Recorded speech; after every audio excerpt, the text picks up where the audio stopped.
Father Gregory, what is the legacy of São Vicente de Paul to the days of today?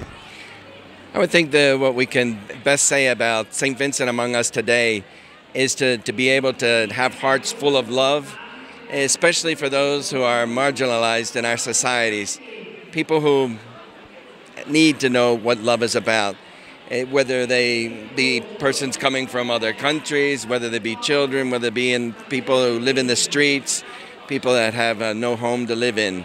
But our legacy, St. Vincent would say to us, be for them, be a servant to them. And if then, being good servants to them, they may invite us to be their friends, and then we can even make stronger the relationship of God's love between us and those who are our masters and lords, the poor. And sometimes St. Vincent said that the charity must be inventive. And now we have new forms, new types of poverty. What would you say about that? Well, there's a lot of new forms of poverty that can exist, and so using our creativity, our inventivity, como St. Vincent says, hasta infinity, we have to look for ways to how to respond. But I heard a good reflection on that today in our catechesis that was given. We have to be like the Good Samaritan. We have to be willing to see the person's situation. So get down from our horses, draw closer to the person, see really what their needs are, and then the Lord will show us how to respond to their needs. And that's with all the different forms of poverty we might experience. If from way back then, St. Vincent was able to be creative in his way of serving the poor, he'll give us the light and the grace to know how to do it today. Okay, many of the young people that were here in our international meeting had a doubt about if our work of charity, that is a social work, would have to be done by the government. What would you say about that too? The government may think it does have the responsibility of taking care of the social needs of God's people. That is a responsibility of all peoples in government. But we have to bring something different to that service. And what we bring is ourselves, but besides ourselves, we bring God's love.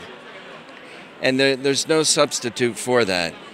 And well, no matter how you cut it, you always have to be able to realize that the force behind what we do is not ourselves. It's not the Society of St. Vincent de Paul. It's not the Congregation of the Mission.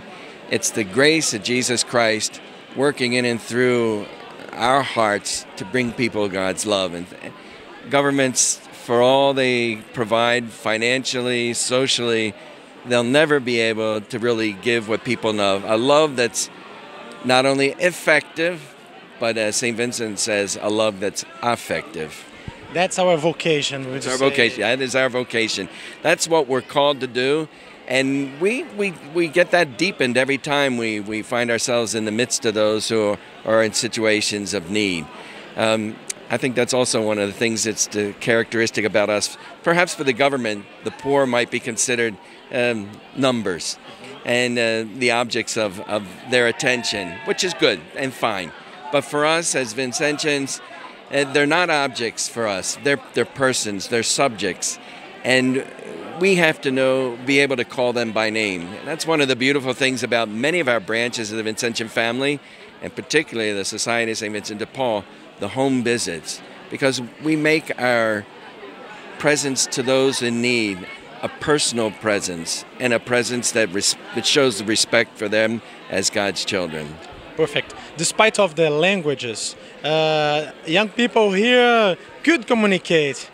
What's this miracle? I don't know. This is not the first time I've had this experience. I like to observe, and you see at the beginning people together in their own groups, their own language groups. But as different events happen, events that help us break down our barriers of language, we just begin to there's something about it. Well, let's call it our Vincentian missionary spirit that we all have in one way or another. And that's what helps us to connect and communicate one with another.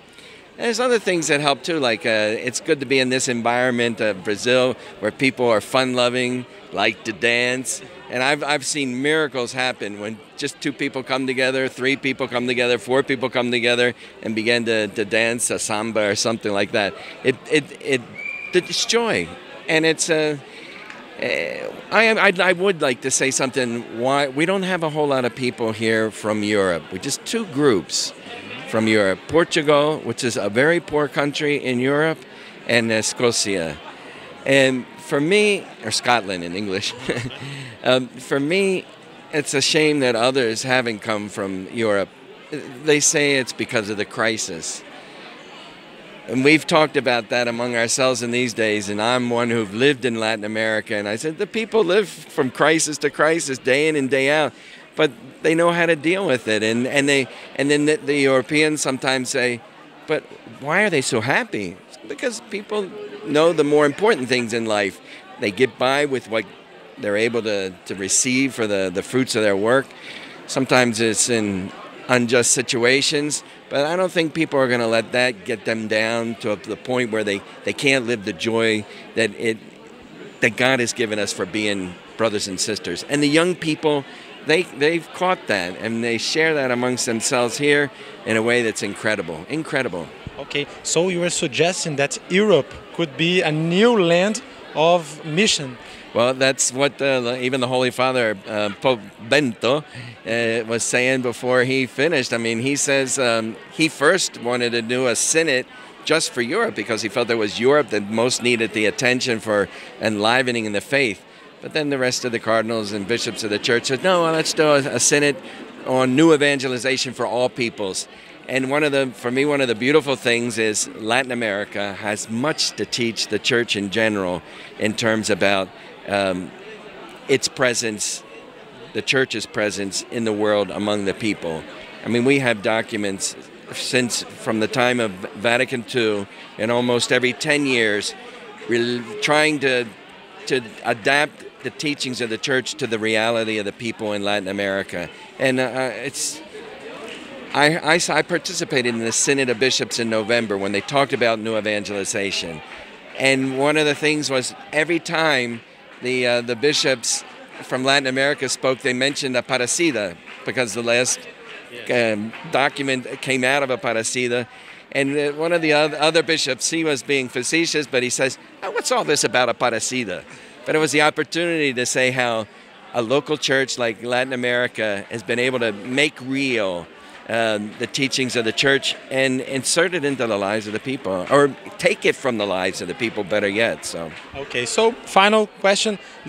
In fact, leave a message to all the youth, the Vicentin youth, all the world. All over the world. Well, I want, first of all, I want to thank God for the gift of youth and for the ways that many of you have responded to God's gift of love in your own lives. Continue to be enthusiastic with your lives. As Pope Benedict said in his talk at the opening of the Year of Faith, let's make faith something that's joyful and that we live it, and then making it joyful in our own lives, go out and communicate that with enthusiasm to other people. So young people, the Vicentin family especially, throughout the world, keep doing that, and not only will I be proud, but St. Vincent will be proud, and above all, God will love you. Amen. Okay, amen.